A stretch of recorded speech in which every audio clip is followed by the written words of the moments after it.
It's my life. Lazy. It's my life. So yun guys, for today's video ay wala lang. Naglalaba lang ako, tapos yung asawa ko nagluluto sa loob. Tapos mamaya mag-iihaw naman ako ng tilapia.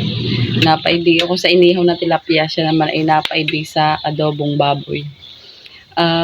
Magpapakabit sana ako ng wifi ngayon. Ay, sino ba yun? Si Inday. Pupunta ako doon kay Inday, tulog pa. Yun sana ibablog ko. Pero kung darating siya mamaya, ibablog ko din yun. Pero ito muna yan ako, yung paglalaba at saka pagluluto. Dahil kung ano muna yung gagawin ko ngayon, yun muna ibablog ko. Yan, update ko na lang po kayo mamaya. Yan, kagaya ulit ng dati, ang ating mga planggana ay may downy. Para mas mabilis. So yun guys, tayo ay naglalaba ulit. Habang ang asawa ko ay nagluluto sa loob ng adobo. Adobong baboy. Yan guys, tapos na tayo maglaba. Yan ang aking mga puti. Ay naman ang damit na dikulay. Ito mga damit to ng anak ko. Panganay. Ito damit ng asawa ko. Ito naman damit ng aking bunso. May mga short pa rin tayong nilabahan. Hanggang dun pa yan sa may harapan. Nag-iihaw na rin ako ng isda.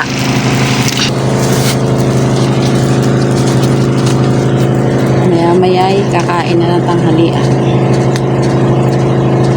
Hindi ko na siya nilagyan ng palaman. Ayan katalo na mamaya pag mayroong toyo or bagoong. Tapos lalagyan ng sili, kalamansi, kamatis. Masarap na yan.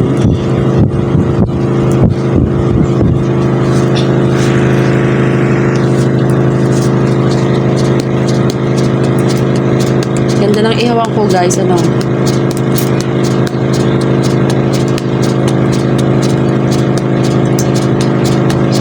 Kaya ang ihawan na mahihirap.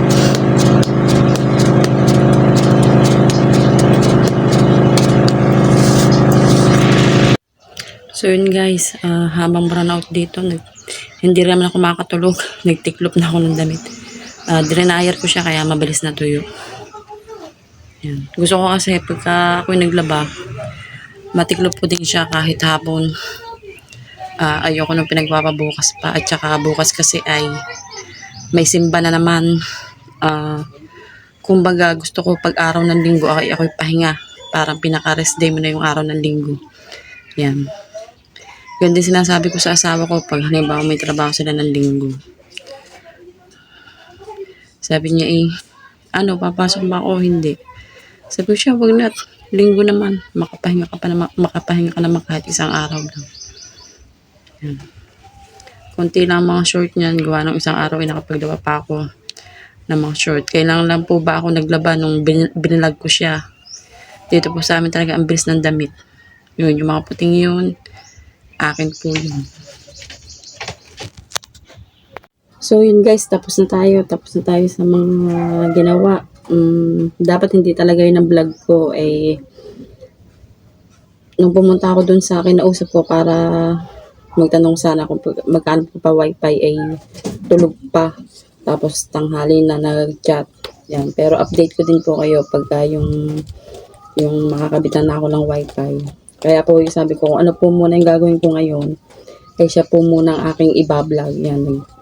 Pagising ko ng umaga ay, siyempre, yung ginagawa ng isang nanay, ng isang magulang ay, naghugas muna ako ng plato, nagwalis, tapos nagsaing, tapos niyakag ko ang asawa ko sa palengke. Bumili kami ng ulam. Tapos pagdating ay, siya na ay nagluto ng adobo, tapos habang ako ay nagwawashing, siya naman ay nagluluto. Tapos, pagkatapos kong maglaba ay ako naman po ay nag-ihaw ng tilapia, yun nga. Yan, dahil yung pagpapawipay ko yun nga, nabigyan tayo ng Sir Steve ng 3,000. Yan, thank you Sir Steve. Sabi ko ay papawipay ko na lang dahil kung antayin ko pa kung kailan ako magkaka-extra, hindi ko pa po alam. Dahil yung mga groceries naman po, tsaka mga bigas ay madali naman po yung kahit po pautik-utik na lang ang pagbili. Yan. Yan guys, at dito na po natatapos ang aking vlog. Salamat po sa lahat-lahat. Ngayon po ay magpapahinga po muna ako at maya-maya po ay pupunta naman po mamaya doon sa Bukana sa mga inay para po magpa-edit. Yan. Salamat po sa lahat-lahat. Maraming po salamat sa lahat na nanonood at patuloy na manonood.